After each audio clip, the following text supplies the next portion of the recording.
آج بات کریں گے پاکستان اور بھارت کے درمیان کشیدگی کی وجہ اور یہ جنگ کا جو سماں ہے یہ کیوں بنا ہوا ہے.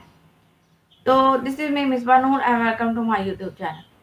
آج کل جو پاکستان اور بھارت میں کشیدگی سب سے بڑی وجہ ہے وہ 22 اپریل کو کشمیر کے علاقے پہلگام میں ہونے والے دہشت گرد حملہ ہے. یہ جو حملہ ہے اس حملے میں 25 جو بھارتی سیاح ہیں وہ ہلاک ہوئے اور ایک نیپالی شہری ہلاک ہوا. اس حملے کی جو ذمہ داری ہے وہ کشمیر کے ایک ریزسٹنس نامی ایک گروپ نے قبول کی ہے جسے بھارت نے پاکستان کی اکثریت پسند جو تنظیموں ہیں ان کا فرنٹ پہ جو ہے وہ قرار دیا اور پاکستان نے اس الزامات کی تردید کی اور اسے فال فلیگ آپریشن قرار دیا. ان صورتحال کے دوران بھارت نے جو اقدامات اٹھائے وہ سب سے پہلے یہ کیا کہ انہوں نے پاکستانی جو سفارت خانوں کے کارکن تھے انہیں ملک بدر کرنے کا حکم دیا. اس کے علاوہ انہوں نے جو کام کے سلسلے میں ایکٹرس یا دوسرے لوگ جو کام کے سلسلے میں بھارت گئے ہوئے تھے انہیں ملک بدر کرنے کا حکم دیا. سب سے اہم بات انہوں نے کہ سندھ طاس معاہدہ کو ختم کر دیا. سندھ طاس معاہدہ جو ہے وہ دونوں ممالک کے درمیان پانی کی تقسیم کا بہاؤ ہے. اگر وہ مکمل اس کو ختم کر دیتے ہیں تو پاکستان تباہی کے کنارے پر آ جائے گا کیونکہ پاکستان کی جو 55% آبادی ہے وہ زراعت پر مشتمل ہے اور جو دریاؤں کا جو پانی ہے اور جو ڈیم کا جو پانی ہے وہ سارا بھارت کی طرف سے آتا ہے.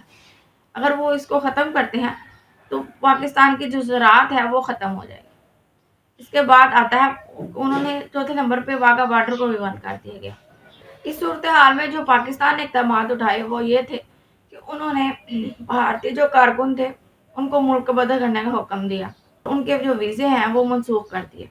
اس کے بعد پاکستان نے جو فضائی جو حدود ہے وہ اس کو بھی بند کر دیا گیا. اس کے علاوہ جو پاکستان نے کام کیا ہے وہ شملہ معاہدہ ختم کیا. شملہ معاہدہ یہ ہے کہ 2 جولائی 1971 میں جو جنگ ہوئی تھی مشرقی پاکستان تھا بنگلہ دیش تھا وہ الگ ہوا تھا. اس دوران بہت زیادہ کشیدگی پیدا ہو گئی تھی دونوں ممالک میں. تو پھر اس وقت وزیر اعظم جو ذوالفقار علی بھٹو ہیں اور جو اندرا گاندھی ہے دونوں نے مل کر ایک معاہدہ کیا جسے ہم شملہ معاہدہ کے نام سے جانتے ہیں.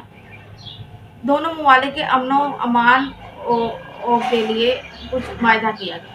اس کے کچھ نکات بھی تھے جن پہ انہوں نے کہا کہ کشمیر جو مسئلہ جو ہے وہ یک طرفہ ہے وہ اس میں تیسرا ایک حصہ ہے تو اس کی وجہ سے آپس میں لڑائی جھگڑا نہیں کیا جائے گا.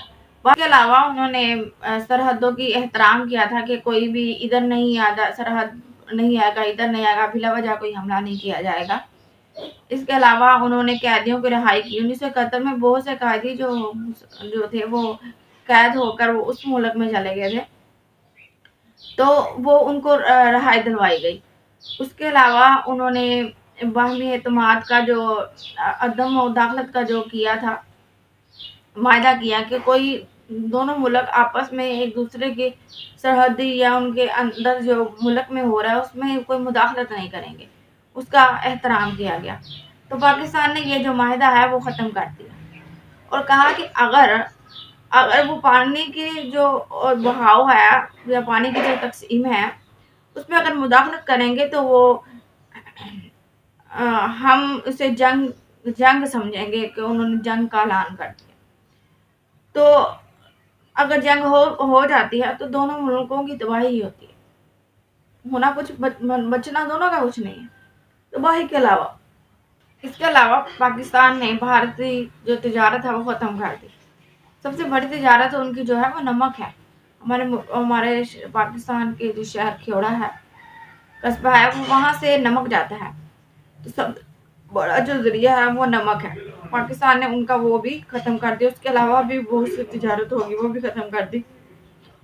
اب ان صورتحال میں جو فوج کی جو کشیدگی ہے فوج کے جو حالات ہے وہ یہ ہے کہ انہوں نے فوج کے دونوں ممالک کے درمیان جو ہے نا فائرنگ کا تبادلہ.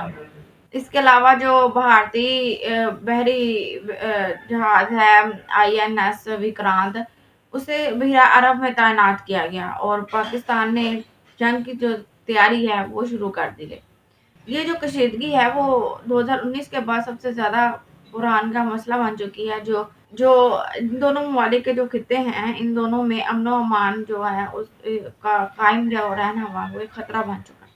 اب جو دونوں جو موجودہ صورتحال ہے کہ دونوں ممالک کے درمیان جو ہے نا جو سفارتی تعلقات ہے وہ ختم ہو گئی ہیں، اور جو لائن آف کنٹرول ہے LOC ان میں بھی درمیان میں جو ہے نا وہ فائرنگ کا تبادلہ کیا گیا ہے، اور مکمل جنگ نہیں ہوئی، مگر جو کشیدگی ہے وہ بہت زیادہ بڑھ چکی ہے۔ اگر تھوڑی سی بھی چنگاڑی دی گئی تو یہ معاملہ بگڑ سکتا ہے، کا ماحول بن سکتا ہے۔ تو اللہ تعالیٰ سے دعا ہے کہ اللہ تعالیٰ جو ہمارے لیے بہترین ہے وہ ہمارے لیے کرے۔ تو سننے کا بہت بہت شکریہ۔ پاکستان زندہ باد۔ اللہ حافظ۔